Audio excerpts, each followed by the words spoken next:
Hello. So good afternoon, everyone. I hope I'm audible to you. If someone can give me an information. Yeah, Prashant, you're audible. Yeah. Good morning. Uh, Good afternoon, Leo. Hi. How are you? Good afternoon. I'm doing well. How Good about afternoon. you? Amazing, amazing. So let's kickstart. We are also live on YouTube, so you can visit Sikaija channel on YouTube and you can see the stream. Also, we are live through JMA, so you can go ahead and let's kickstart. I'll quickly share the.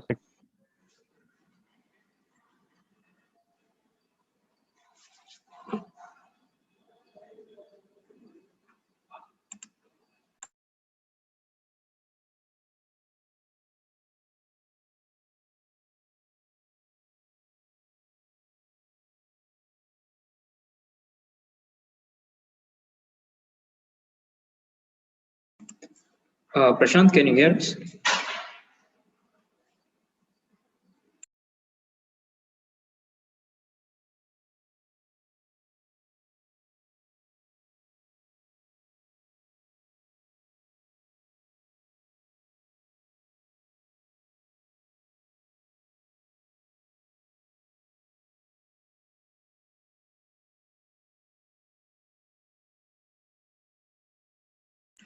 There seems to be some technical challenge.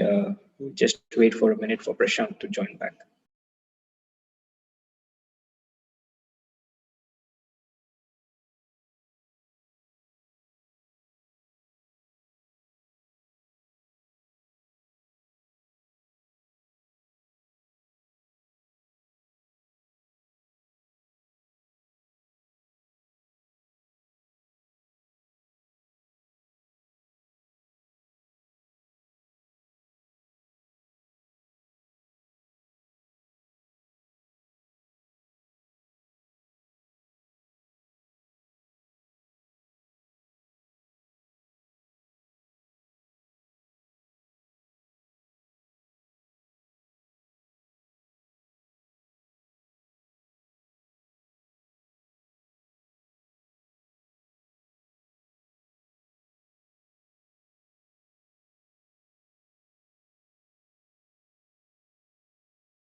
Bad internet connection. I'm really sorry. Yeah, So we're Prashant, go back. ahead. Yeah, yeah, No yeah. worries. So if you can make me co-host quickly so that I can share the screen.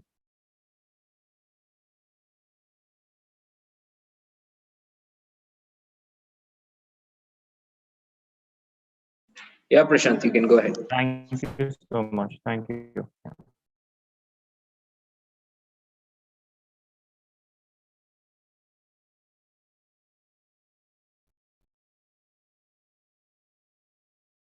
Okay. I believe we'll not have any more interruptions, and I believe my screen is visible. So I'll quickly brief you about Sika, and we'll get started for some ASAP. So today's agenda is like today we are having a symposium presented by Sika Asia and JN Aerospace. Today's speaker is Mr. Leo Peter Charles. I'll shortly introduce introductions of Sika Asia. I'll be introducing the speaker. And today's symposium will start. We are delayed, so I think it will start by 2:25, and then we'll have a Q&A in an hour. So before that, let's talk about drones. As you all know, like the global UAV market was like it was limited to like US $7 million in 2020, and which we are going to see like a 20% CAGR 2024, which is quite a lot, a quite huge increase in the market of UAVs and like service of villages and mapping with improvised technology in village areas. The Swamit scheme by the Panchayat Raj Ministry, aided by the Survey of India and launched by the Prime Minister, aims at providing digital land records to households in villages. And a sum of 75 million US dollars has been earmarked for this, and Survey of India is looking to deploy more than 2,500 drones for the same. So it's like a very huge scheme that has been come up by a government of India, and 2,500 drones is a lot. And this will be the largest ever commercial drone contract by government in the world. So that's absolutely amazing. And apart from that, the IAF, Indian Armed Air Forces, are looking to buy UAVs to the tune of US dollars 4 billion, which is again a huge number. So these have now been a big push to local manufacturers and service providers in the spirit of Atmanirbhar Bharat, that is self-reliant India, to create sustained drone ecosystem. So we have more than 200 drone companies for either drone manufacturers or service providers or part manufacturers. So a lot is happening in the drone industry, and soon we'll be hearing more from Mr. Leo that what JN Aerospace is doing. So a few insights into the industry. The scenario is idea for India's largest drone manufacturer bagged a contract with $20 million from Indian Army to provide military India and public announcement. Indian Army is to produce 30 MU9 drones for General Atomics, which is to strengthen APA. Drones were developed by Ministry of Agriculture and Farmer Welfare. That is the sector where drones are heavily in India. And like recently, like, there are awareness programs.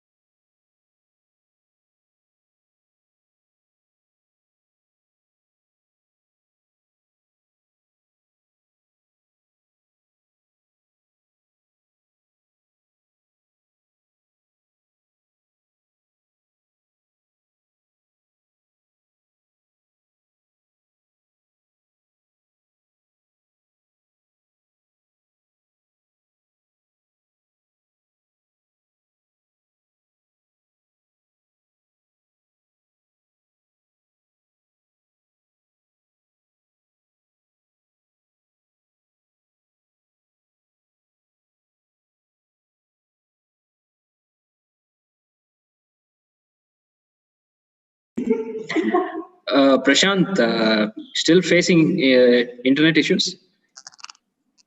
No, I'm back. There was a call, so that's why I got interrupted. Yeah, good to go. So as I was sharing that like the NHA has impaneled several companies to provide multiple drone-based services, including videography of national highways. So these things like so many applications of drones we can see in coming days. I believe like drones are the newest and the best thing that we have found. Uh, Next up, okay. So I'll briefly and quickly introduce Mr. Leo Peter Charles, who's our speaker for the day. So he is like an avid aero modeler and a drone platform evangelist. He has done his bachelor's degree in aeronautical engineering from MBJ College of Engineering. He's a serial entrepreneur, and he has an experience of like having IT, retail, and UAV industries. He has trained more than 5,000.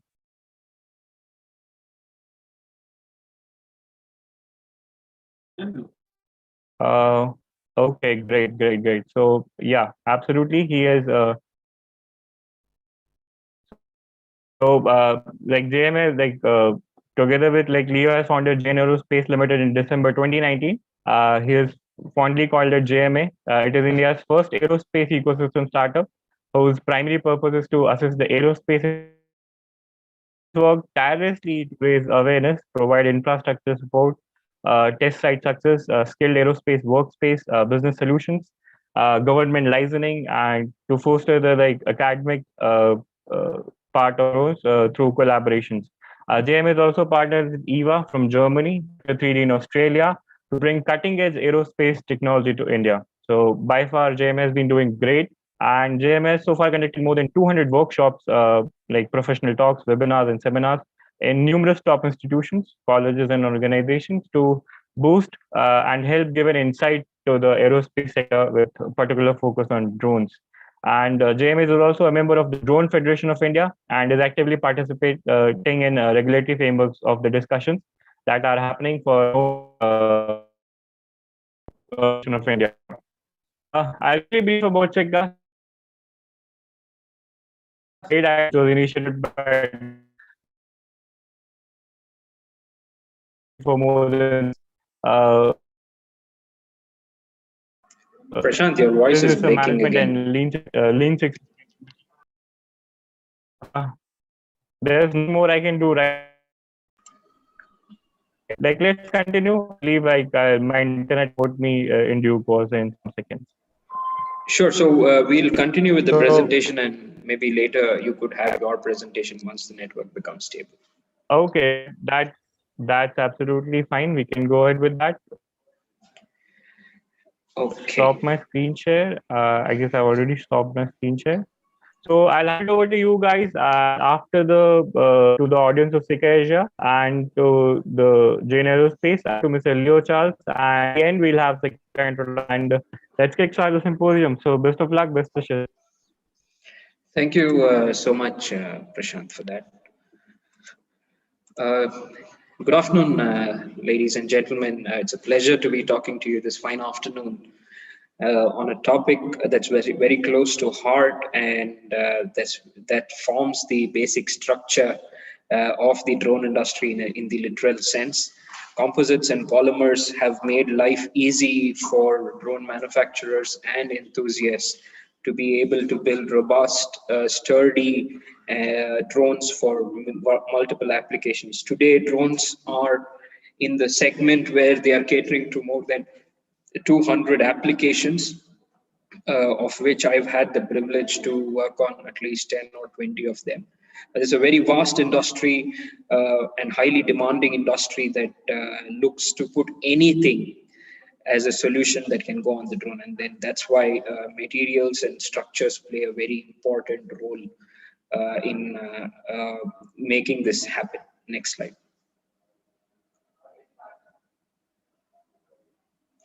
Next slide. So these are the few of the topics we will cover. We will have an introduction. We look at the global drone market. We look at the Indian drone market and the future of drone industry in India, how it's progressing. Some amount of it has been covered by Prashant. And then we look at how composites and polymers are being used. We look at some of the opportunities on the career as well as the business front. And then we'll have a brief talk about our services and programs. Next slide. So, what are drones? Is a very fascinating question that I always love to answer. In a general sense, today anything that flies and is remotely controlled is being termed as a drone, but then that's a very vast or a very wide definition that drone has. Drone can be any unmanned vehicle, be it in the air, on the ground, or on water, or even underwater, that's remotely controlled or works autonomous.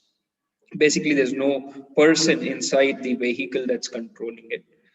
There are basically three components to this entire drone system. This is generally the vehicle, the command and control link, and the ground station or the command station with the pilot attached to it. We predominantly work in the unmanned aerial vehicle segment. This is a segment that I've been very closely associated with right from college in 2010.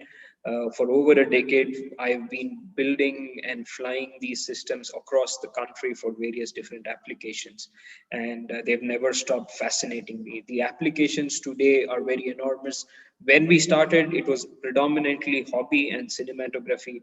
Today, drones are there in almost all segments, in agriculture, in industries, in surveillance, uh, in defense, and even in space. And we've this people of this century have been blessed to witness a drone flying on another planet, and that is a phenomenal thing in itself. Next slide. So these are the basic types of drones that are out there. The common one that we would have seen is the multi-rotor, but then these 6 types are the basic building blocks upon which different designs are built. The first one is the fixed wing.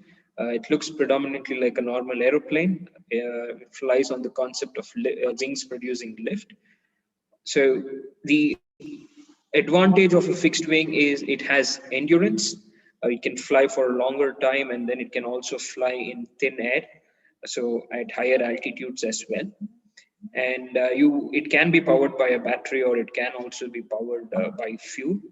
Then we have the rotary wing. Under the rotary wing, we have the helicopter and the multi-rotor.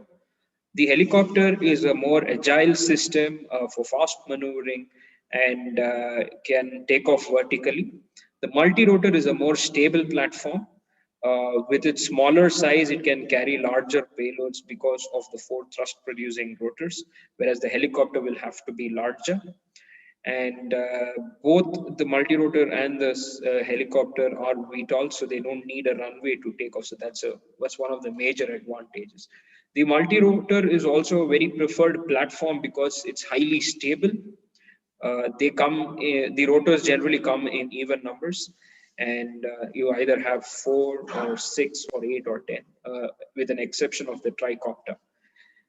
Apart from this, then, when you would like to have the benefits of both the fixed wing and the rotary wing, that's when the hybrid VTOL concept came into picture.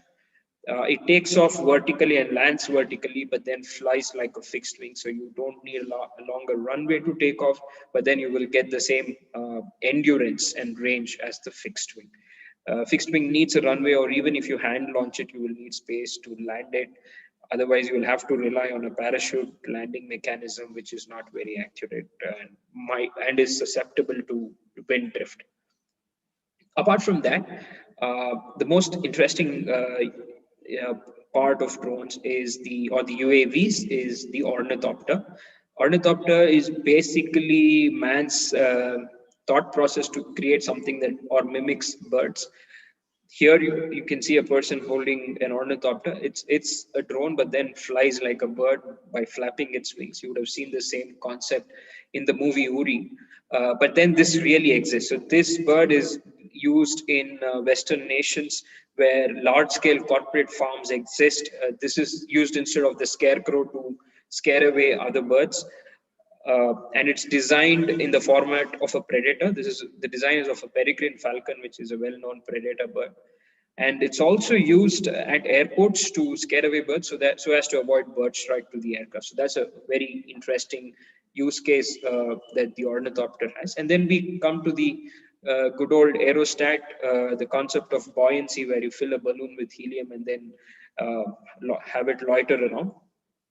Aerostats are used for very long time surveillance or endurance, where you will need to have a drone or an aerial object up in the sky for more than 8 or 10 hours.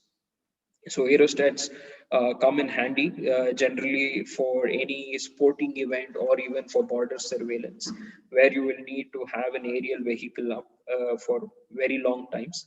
So aerostats that way are very simple. So the only power consumption there is to propel it forward or stop it, but not to produce lift. So these are the general types as to how drones are categorized, and that's the most interesting use case. Anything above that is just generally built on this. So the global drone market, from when we have been seeing this space, to today, it has grown considerably. Prediction is we will reach 40 billion USD as a global drone market, either this or next year. This includes the military drones as well. But we are seeing a very large compounding annual growth rate for for the globe with a 13.8% CAGR. And the Indian drone market is not far behind. Next slide. Yeah. So here, as this is KPMG's report when I worked with them on some consulting projects. So their expectation is that Indian drone market will reach to 10 million by 2025, but we are expecting it will go further than that, expecting to reach $1 billion in India itself, and that is someplace that we are looking at.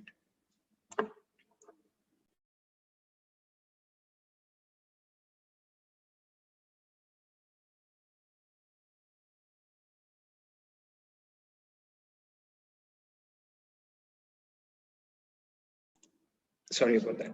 So this is a very interesting space from when there were very few companies in India. You could hand count the companies that were there in India in 2017 and 18 to about crossing 200 today in just a span of 2 to 3 years.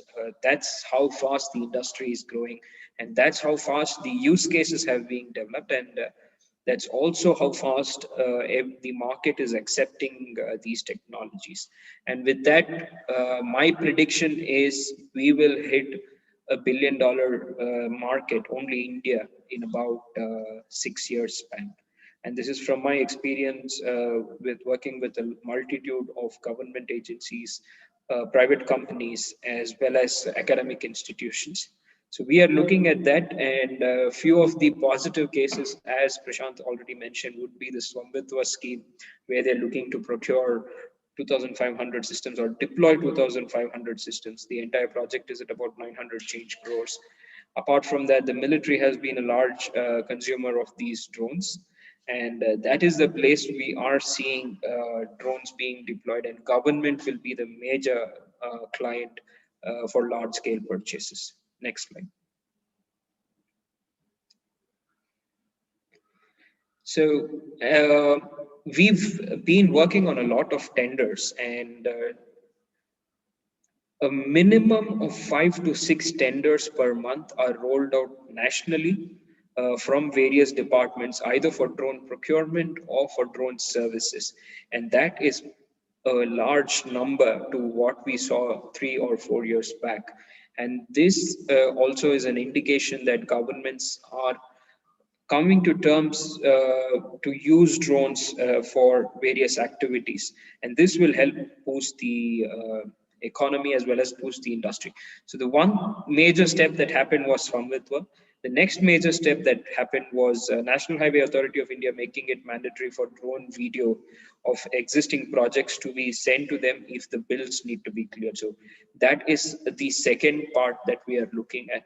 The third part is the defense space. We will see in the next slide.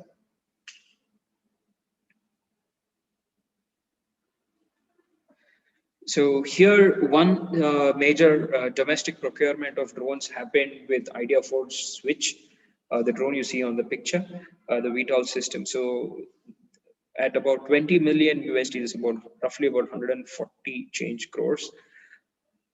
The Indian Armed Forces procured systems or placed order for systems from IdeaForge for multiple location surveillance, and that was one of the largest domestic procurement by the Indian government. Apart from that, India is also looking to purchase the General Atomics MQ-9, and this is one that's a $3.5 billion deal. And then we are also looking at the NSUAS project of the Indian Navy, where they are also looking to procure drones at about 3,000 crores. And these major factors, along with the ICMR now trying to do medical trials for delivery of vaccines, and that is another boost that is coming into picture. And we are also looking at forest departments, the police department, anti-insurgency department, who are procuring systems now for various activities. So the government will be the major purchaser, as I said. And then we've been using drones right from the Kargil war when we purchased the Heron and the Searcher from the Israeli aerospace industries. But that time was majorly defense. Post 2008 is when we started seeing drones in the commercial space. First, we had home built or garage built systems that were being used for cinematography. The first I remember was model helicopters with cameras in front that were used for movie shoots. So that's how it started. And afterwards, today, we are in a more advanced stage of drones, even doing ultra contact based inspection for checking metal thickness. Next slide, please. So with this, you can see the amount of expenditure that is there. The Navy is the largest purchaser because of the MQ-9s. They are both survey ISR, and ISR is intelligence, surveillance, and reconnaissance drones. Plus, they have the ISTAR capability, that is target acquisition, and they can also have armaments on board to take out targets. So you have different variants that come in them, and that's the Navy's forte. They're looking to procure that for launching off ships, and that's going to be the one of the major spends. Apart from that, we've been seeing smaller drones being purchased by the Army for surveillance and other activities, and they are now looking to buy heavy lift systems for payload delivery. Next slide. So that is how the global and Indian market is going ahead, and we will be seeing a large influx of drones in very normal day-to-day activities itself. Agriculture will be the largest market for drones, apart from the military. So this needs one thing that needs to happen in India is the composite materials and polymers that need to go into these systems need to be made in India. As of today, we have companies importing the tug or the fabric and then making the parts here, but the quality that is available is still not up to the mark of how the prefab parts that we import. So that is something that needs to be done. That being said, majorly everybody, when we speak about UAV, speaks composite because aerospace aluminum is costlier and magnesium is costlier as well. And it's easily available, and it has a multitude of other benefits that could be used. Now, when we've been building systems, we've been building both on ABS plastic as well as carbon reinforced polymers. And we've seen it's better that way than to go with aluminum, because aluminum's one biggest problem is it bends at certain junctions or certain impacts. The elasticity that is retained within composite materials is far greater than metals or metal alloys, and that's one added advantage that is there. Apart from that, surface finishes are better and faster when compared to surface finishing process of metals. That's another advantage that are there. And the strength to weight ratio is also relatively better when compared to metals. Next slide.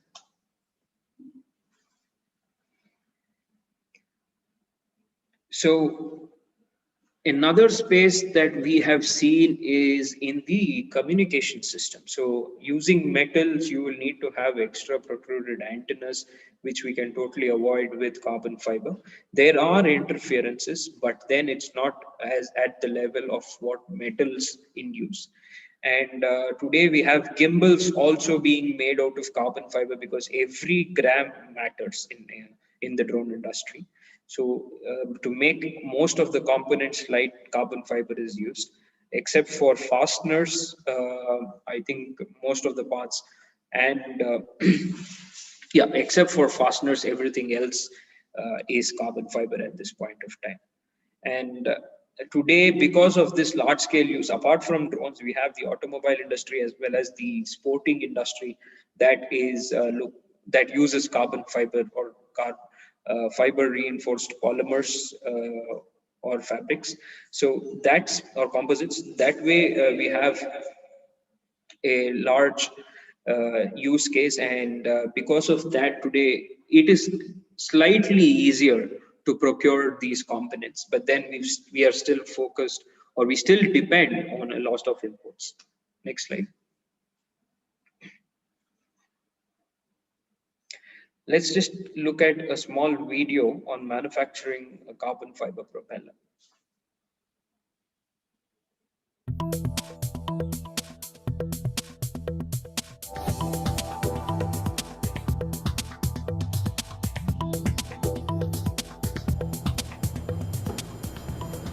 Welcome to the Hartsel Composite facility. At this building, we produce thousands of composite blades for aircraft every year. We use two main processes for that. The first is what we call a legacy process, which uses pre-preg carbon and Kevlar that has resin already injected into the material. And those are laid up over a core and then put into a mold and a press where it's heated and put under pressure and cured for multiple hours. While it's in that press, the resin starts to flow, and the blade, as it cooks in the mold, solidifies and becomes a finished blade.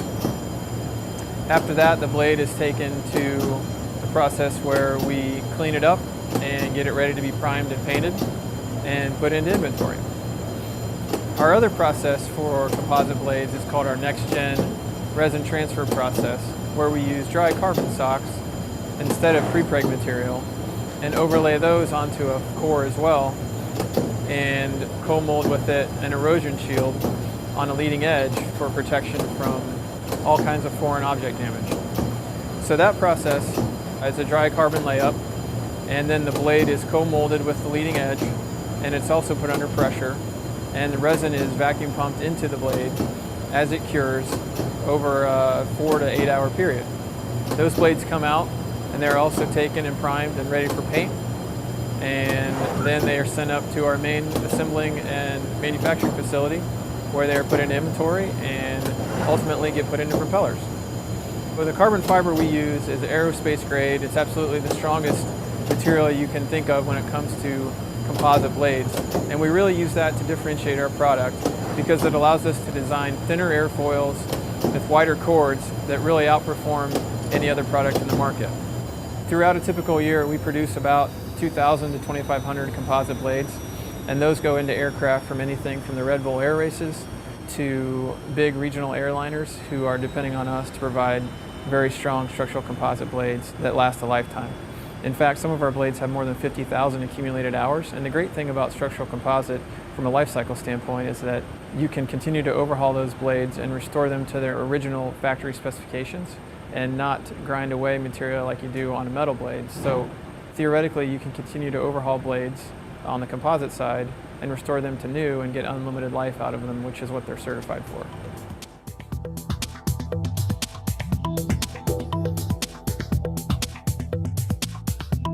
Aero TV is brought to you by Redbird Flight Simulations is dedicated to revolutionizing. Yeah, so that is Hartel is one of the leading manufacturers of composite blades that are used in the Red Bull air races, where drones are aircrafts are put through a lot of high G's in those tight turns. So they need blades that can perform in multiple conditions. Similarly is the way that it's done for the drone industry. There's two ways. One is you take a standard plate and then mill out the design of the top plates and the bottom plates. This is for a multi-rotor. For a fixed wing, you will have to go with the same format of creating a mold and then having the layup process done and baking it before you get the parts or components out of it, and then you assemble. So that's for the fixed wing. But for the multi-rotor, one option is you can get plates and mill out the the central body, and then put tubes on depending upon how many arms that you need. So that's a easier process when compared to the building a fixed wing UAV. Now, apart from that, use of polymers, we've been using ABS plastic for our smaller systems as well as propellers. In propellers, there's both powder-based carbon fiber propellers as well as fabric-based carbon fiber propellers. And these, apart from the ABS plastic propellers, are used in heavy lift systems. One thing with plastic is it's cheaper than carbon fiber, and that way for smaller toys or for drones below 2 kilograms, you can go with ABS plastic. But if you have to still reduce weight, then you'll have to go with carbon fiber. Metal alloy drones, we have seen in very few cases where access to carbon fiber is very limited, and plastic will definitely not cut out for the type of application. So one of the companies we work with in Brazil has built an agriculture system, but the frame is entirely aluminium. So for them, accessing carbon fiber body or plates is becoming a little difficult due to the COVID situation. And because of that, they have started building drones with aluminium. So that metal alloys are there. DJI, world's leader in drones, builds its drones body out of magnesium alloy to keep it more lighter.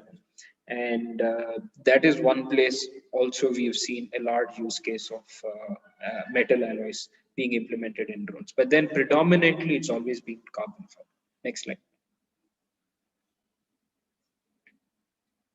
So here you can see, as I was talking, for a multi-rotor, you just need plates, tubes, from which you could cut out a lot of things. The top plate, the bottom plate, even the motor mount plates, these are all milled out from a standard plate. You don't have to make it on a mold. So that becomes, it's just a machining process that it is limited to. And then the fasteners are generally metal. Rest of it is all carbon fiber tube. It can either be a 3K or a 6K tube with different thickness and diameters. So this is something that is large in requirement. And generally when crashes happen, it's the tubes that break, and that's why tubes are also in a large requirement. Apart from the strength, they're also very flexible. That's another advantage, and the ability to absorb shocks is something that helps. In fiber reinforced polymers, we have carbon fiber, we have glass fiber, we have the boron fiber, and the aramid fiber. Aramid fiber is more popularly known as Kevlar, which is used in bulletproof vests. Next slide. So CFRPs are the most common.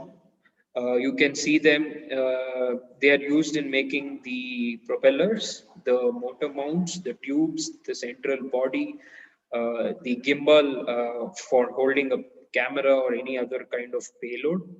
These are the places where it is majorly used.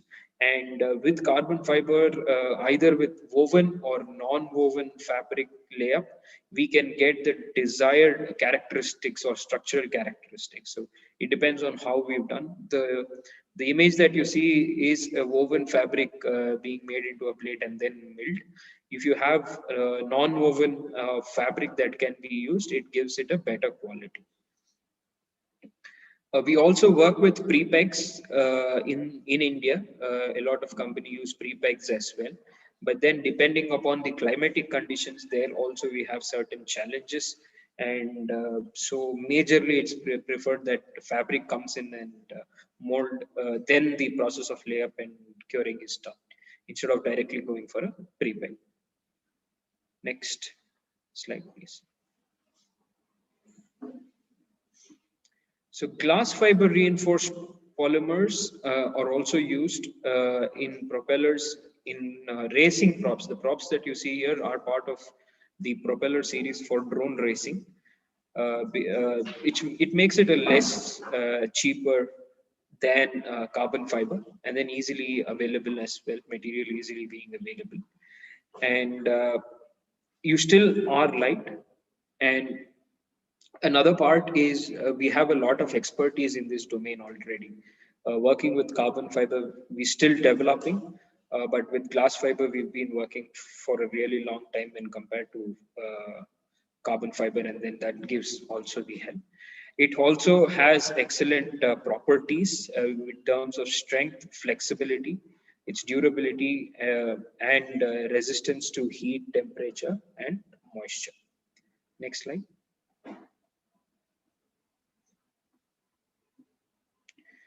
Boron fiber reinforced polymers are generally used in military UAVs. One is it's toxic to work with and expensive, but then it's suitable for military grade where they are looking at very difficult operating parameters and longer durations, and hence it's one of the better options, but then it's very limited because of the difficulty in handling it, and only few organizations are using this material to build UAVs. Next slide. So aramid fiber reinforced polymers are basically you have Nomex and Kevlar. These are the names, but aramid fiber is known to handle impact and stress better than carbon fiber. So it's expensive. Generally, this uh, reinforced polymer are used in parts that are highly stressed, like the leading edge or the part spanning the spar that is placed in the wing, or any other highly stressed locations. And it's a mixture. You can also do a mixture of aramid fiber as well as carbon fiber, depending upon what the budget is, and then how it needs to be placed. You don't really have to go for an entire aircraft being Kevlar. Next slide. So these are some of the examples of composites being used in UAVs. We have Israel's Orlite, which uses glass, aramid, graphite, reinforced polymer, epoxy, and phenolic resins. So it's a multiple type of multiple materials that are being used. Generally, they don't do it with one single material. Based on what part is handling what type of characteristics. So parts surrounding engine exhaust needs to be different. Places that will take maximum stresses need to be different. Places that will house communication devices material will have to be different. So based on this, there are different materials in polymers as well as composites being used in different UAVs. Then India also uses laminated glass carbon reinforced airframe. The ADE uses that. They've been testing few of the drones in that segment. And we've also had metal plus fiber reinforced polymers being used to have a different, let's say, main bulkheads being used with aluminum, and then rest of the parts going composite materials. And these are few of the examples, like how the Scan Eagle is made up of aluminum and composite. As I said, a combination of both metal and non-metal composites.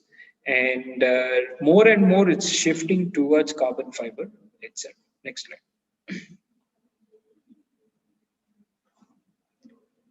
So we have one use case that we've taken to understand how this is done. This is Skydio and Aris. Skydio is one of after DJI is the first is the drone unicorn. It's based out of US, and they have and their drone is heavily dependent on AI for a lot of activities. You can fly the drone inside your house without the drone actually hitting anything. So that's how good it is. You can do live 3D scan of any object using the drone. And apart from that, there's always mapping and other activities that are available. Now, this X2 is a newer product that they released for the law enforcement agencies and the military. And here they have used multiple types of materials to build the system. Aris additive molding is part of the project as well. Here they have built a very light system which has the obstacle avoidance, AI backed obstacle avoidance with a dual payload for both thermal and electro-optic. And here also they have tried to remove certain parts and then make it into a complete mold so as to remove fasteners altogether. And that is another place where they try to reduce weight reduction, because sometimes when you use fasteners, it might be better. So what we also think of when we build a drone is if a drone crashes, it needs to break at certain points so that it becomes easier to fix. If the arms break, it's easily replicable. But if the main body itself breaks, then it becomes expensive to replace. So when we build something, we make sure if the drone crashes, it breaks at these points. That's our general understanding. I'm not saying it will always happen like that, but then that's how we try to design a system that goes out into the market. Next slide.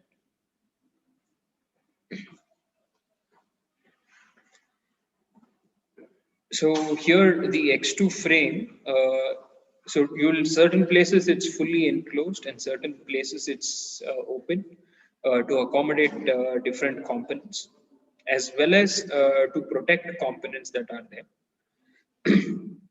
And certain places you have open structures so that you have the antennas that can go above.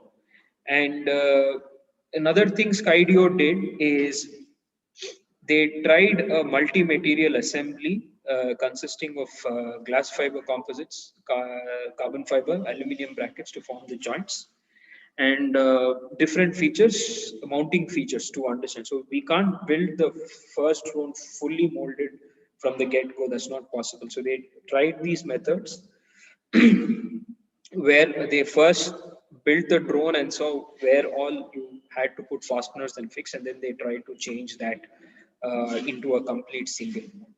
Next slide.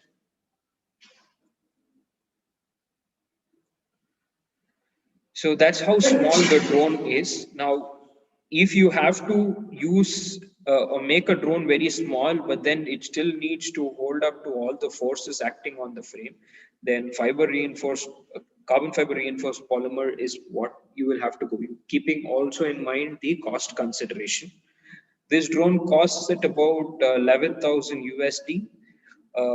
The normal Skydio 2 costs, I think, 1,000 USD. So that's how they've been able to keep costs at low. And so another thing is you can see cutouts in the frame.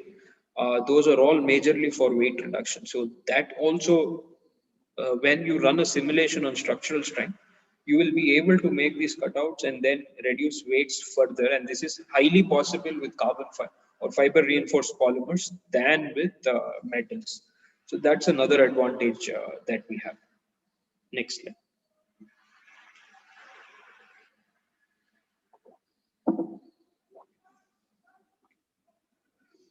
So here again, we have certain other properties that they have mentioned.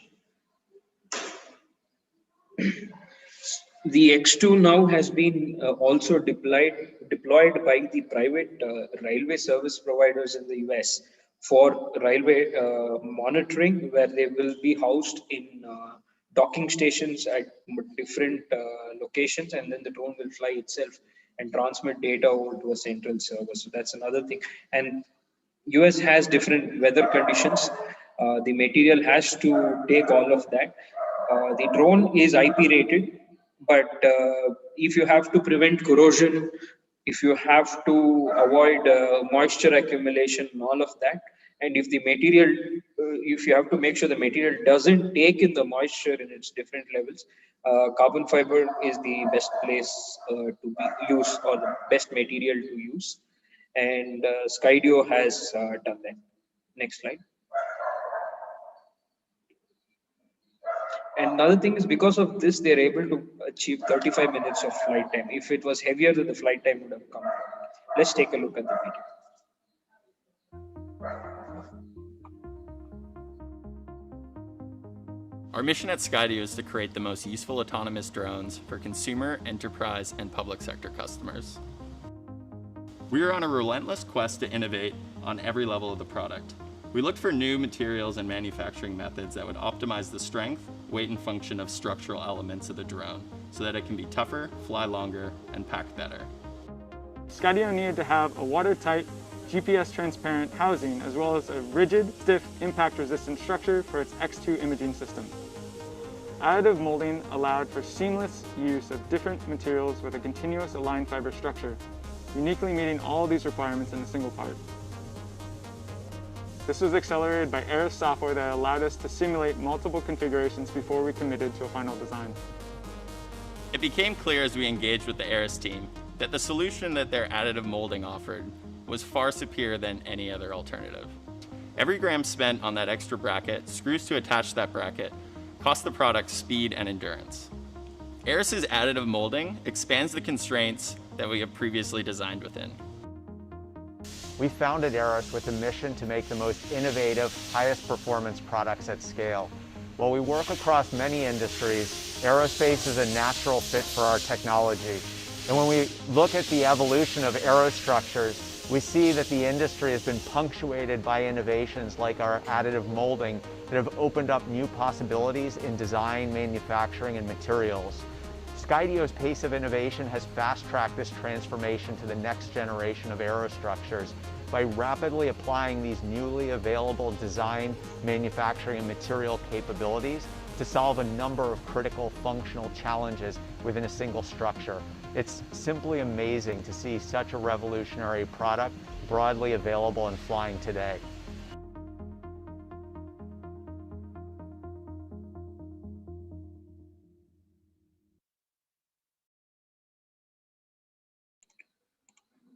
So here we've also seen the other advantage of additive manufacturing using composites, where Skydios use different materials to make that structure that houses the GPS as well as to support the gimbal very strong. So that's another advantage of how additive manufacturing has now helped shape the composite market.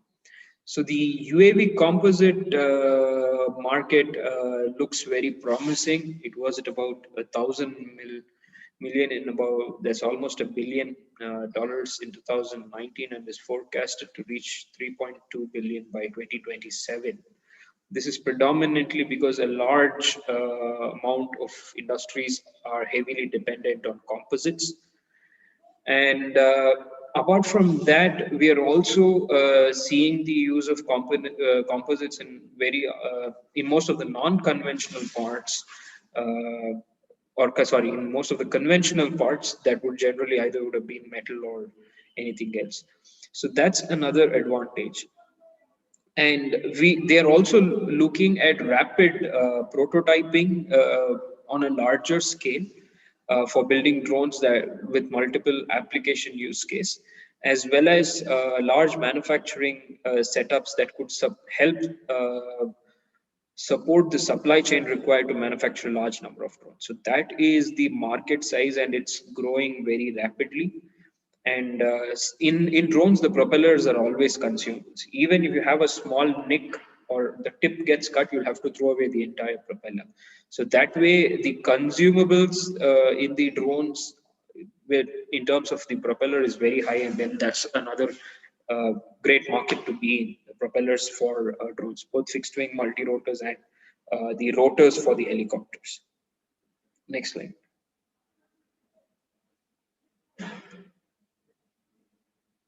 So it has a 14.8% compounding annual growth rate.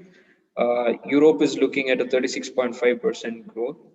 And these are older data. Newer data we are yet to get access to. But then it's really promising at which rate the composite market is growing for UAVs. Next slide.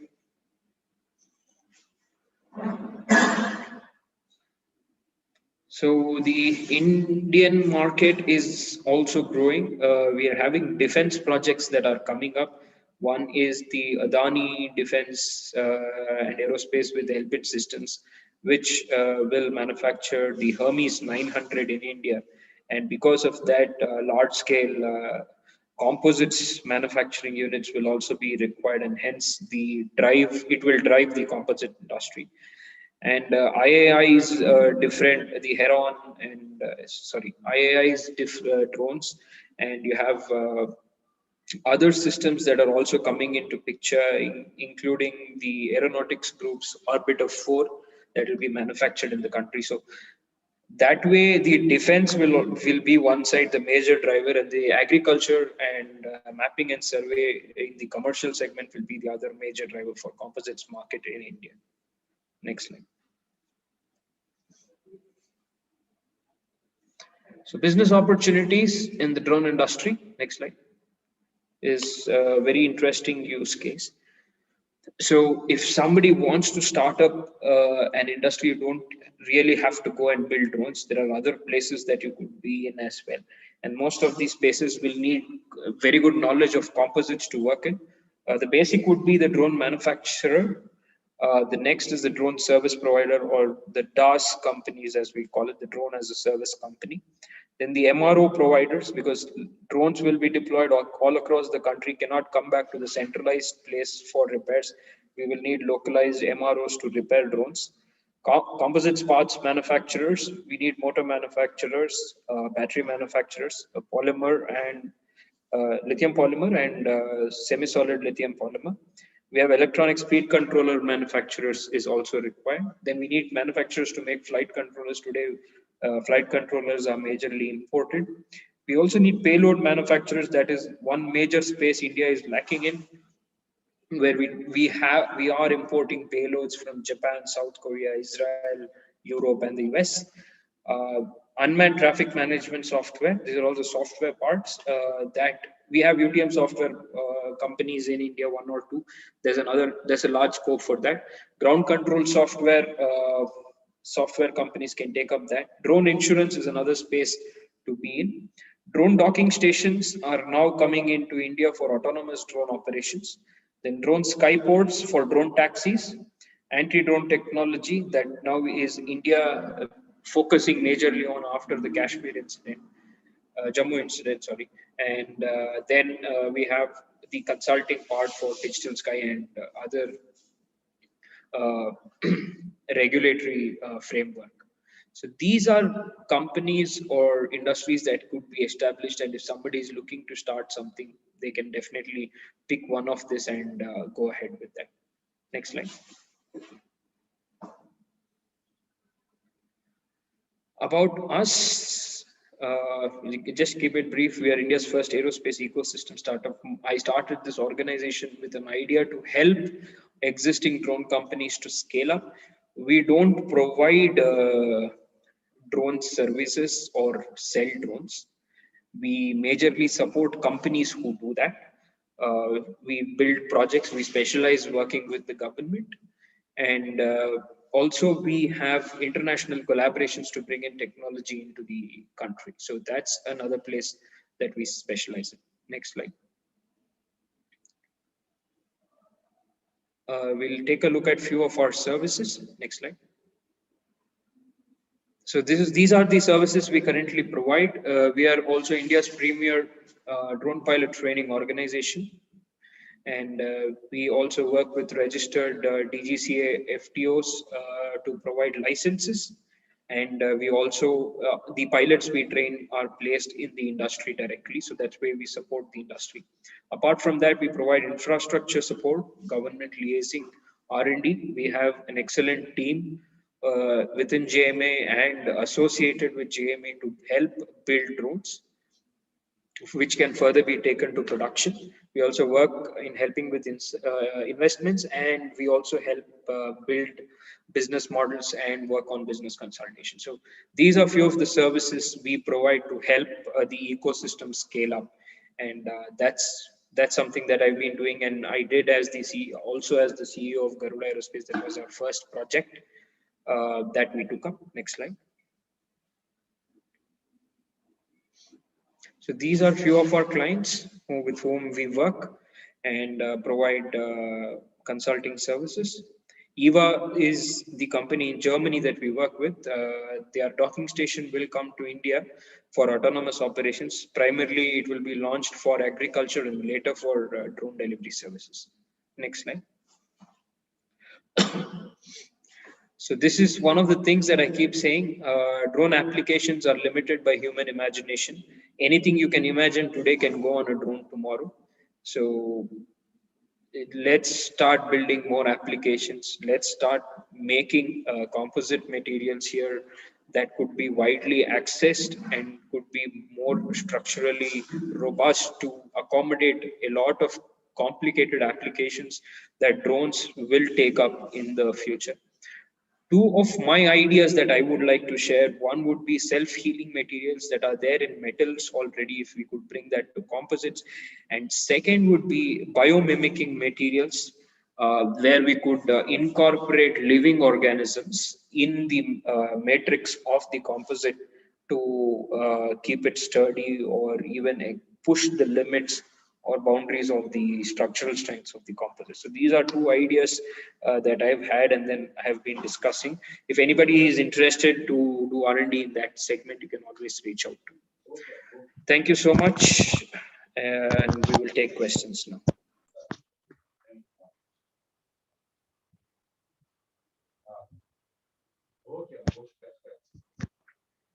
Hello. Yes, please.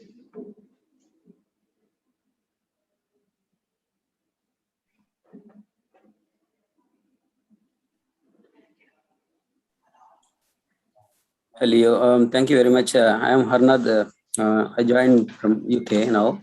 Okay, Yes, Mr. it was a great presentation. It's given. It's ground to earth. It is really, you have explained everything in detail, and thank you so much. Just I want to have one quick question. Yes, what is the name behind JMA Aerospace? JMA. So Jane Aerospace is named after my grandmother. She's the Oh, first thank you very much. entrepreneur in my family. So all our businesses are named after her. Excellent. Just I'm very curious about that one. Okay, It's no all the worries. best, Thank you. and it's a great Thank you so much. presentation. Thank you so much. Sir, Yes, please. sir, please tell me process how to do drone insurance in India.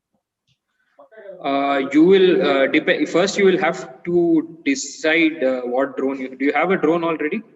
No, sir. I am made, sir, a self drone only. Okay, so your drone will have to have, if it has a DAN number at this point of time, they are giving insurance. You can reach out to any of the insurance company.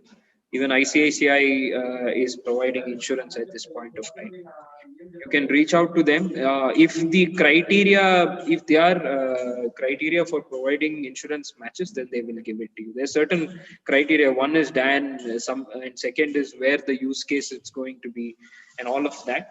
Based on that, it is possible. But then your drone will also have to go through the QCI compliance.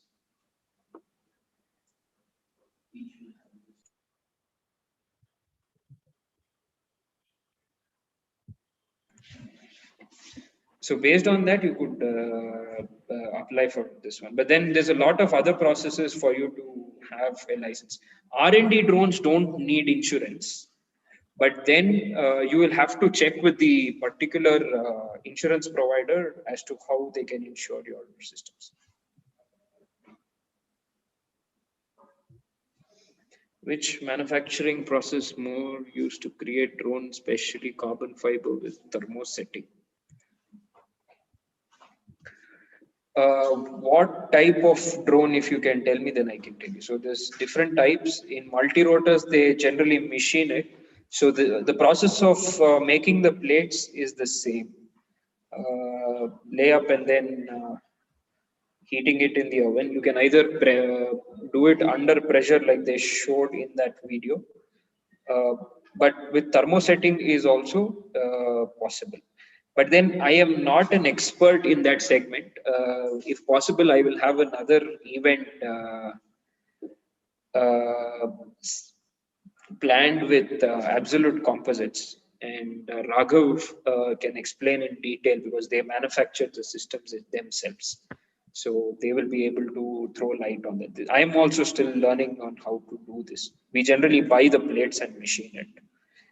But the entire process, I am not the expert.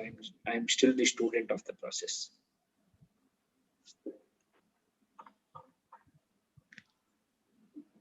Any other questions? Sir, did you need so DGT for drone insurance? Sorry, I didn't get you out. Okay, sir. No. What did you ask? Sir, did you need so DGCA for advice to drone insurance? No, not required. You don't have to go to DGC. Okay, Insurance sir. companies itself will be able to help you with that. Okay, sir. Thank you, sir. Thank you.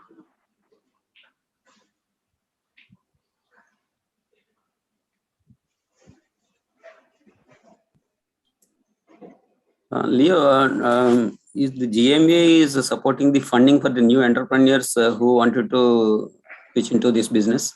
Yeah, we are. Depends on the business use case. So first we will get you incubated somewhere. That's the best way to start. And depending upon what's the business use case, then we can look at bringing in funds. Actually, we look into the current market in Telangana state, Andhra Pradesh. It's in Khammam district. They are aggressively doing this usage of this drone in the agriculture and farming for the spraying the pesticides and all those things. Even those farmers are not so educated, but they are using those things. So how to make the best case to be available for the farmers, those who are uneducated, to operate this one, and also the batteries and the other support systems to to cost effective way we can supply those things. So one is battery. I think by default it will happen because EV production in India is now going up very drastically. So with Ola opening the Ola scooter and others, Tesla looking to come into India, and there are multiple other automobile manufacturers who are now pushing for EV, electrical vehicles. Battery will sort itself out. It's just going to take some time. But the challenge comes at the MRO level. Farmers are able to buy, but then maintenance of drones or repairs is where the challenge comes. Because once you crash, the arm will break. You can't stick the arm and run it again. You have to replace it. So MRO is another challenge that farmers will face if they are buying drones. I've had the privilege to work in the agriculture segment. So we've done 20,000 acres of spraying, and we know the problems of using drones in the field. So there will be if there's a very thin line that we are not able to spot, and even if the drone radar is not able to spot, it will touch and it will fall. Now the distance between the ground and the drone in agriculture is very less. You can't even have a parachute system that can get immediately deployed and save the drone. It's not possible. So that way, that's one problem. The also the propeller.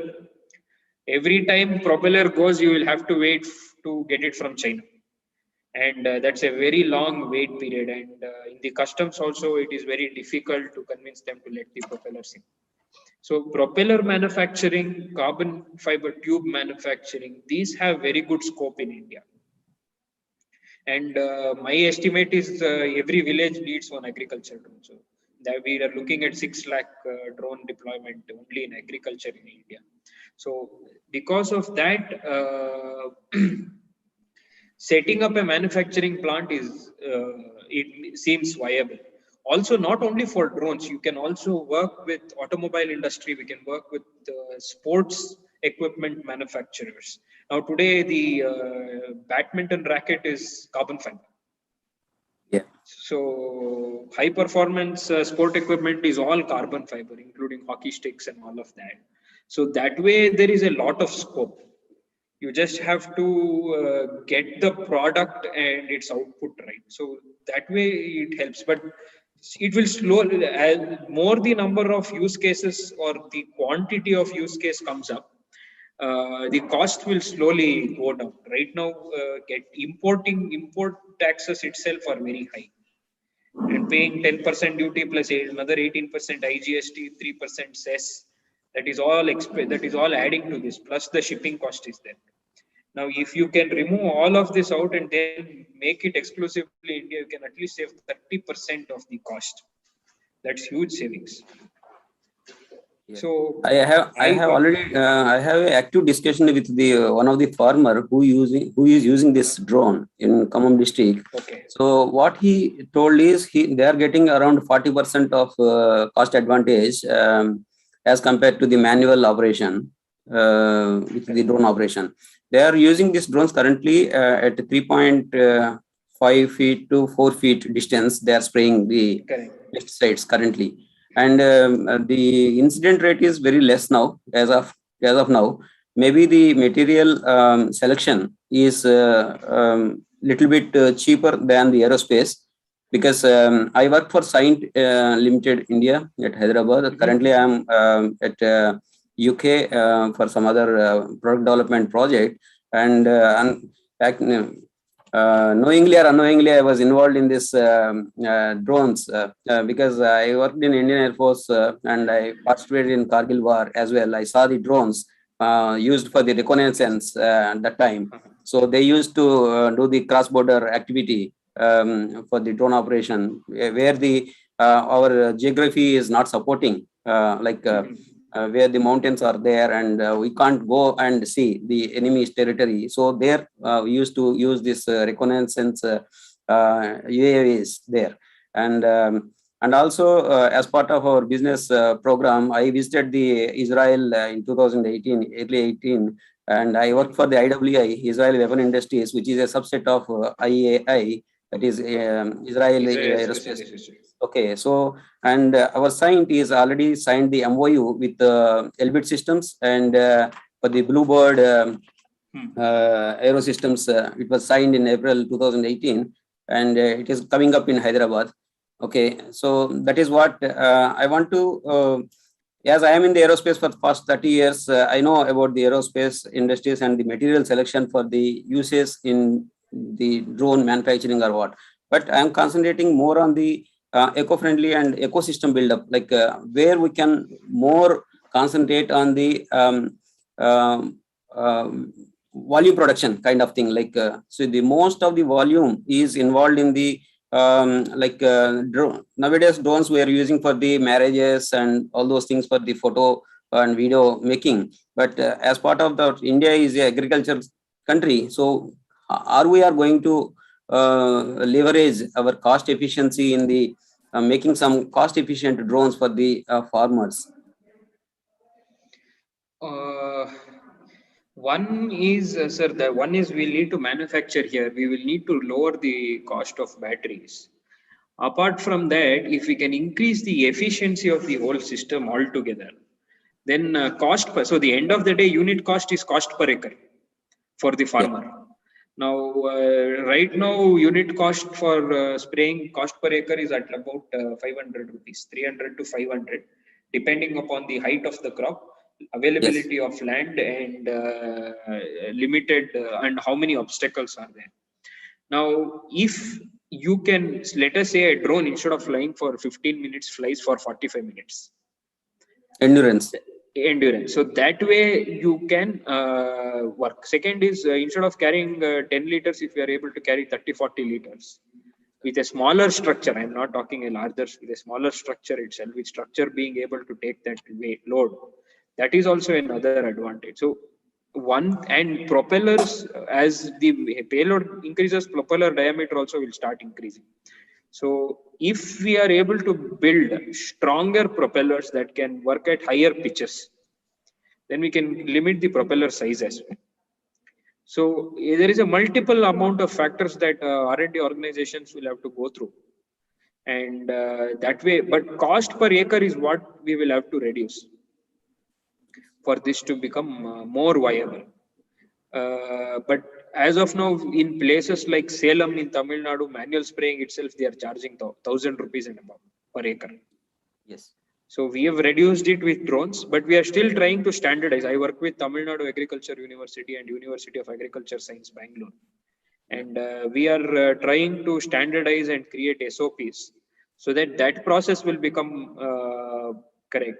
And then we are working with Brazil as well to bring out a newer system in competition with China, and so that we can start manufacturing here in India that can be of the drone can be of world class, and also cater to our farmers' need. So, but today, for your question, sir, unit economics needs to be worked out. For that, you will have to build a system that is lighter, stronger, has more endurance, and is cost effective. And also aftermarket. Aftermarket, yes. Sales is also, post sales service is also very important. Yeah, because motors, they are almost all farmers are having a fearsome, like they have very bits and pieces of the land, and they can't spend much amount on buying this product, but they are ready to spend for taking the lease of the drone for somebody else. So we need to provide the aftermarket services as well, so that the confidence level increases and they started using it more and more. True, sir. But now it is slowly coming up. Hopefully, in the next 2 years, it will pick up. Yeah. Thank you very much, Leo. Thank you, sir. I taken your valuable time. Thank you very much. Thank you so much.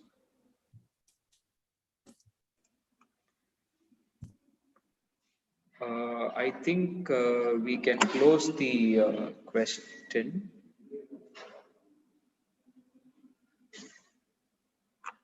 Using solar cells for multi-rotors is a little difficult because of the problem of charge time. Power density on solar panels will be less. Batteries almost consume 500 watts. So a drone runs pretty much on 1000 watts at 10 kg payload. To provide that in a very short span, I don't think solar will work at this moment.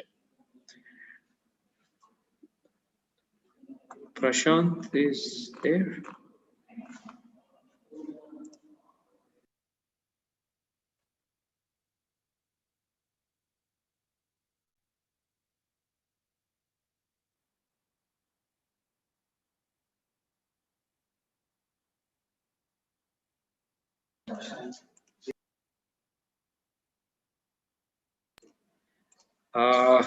I think we'll close for the evening.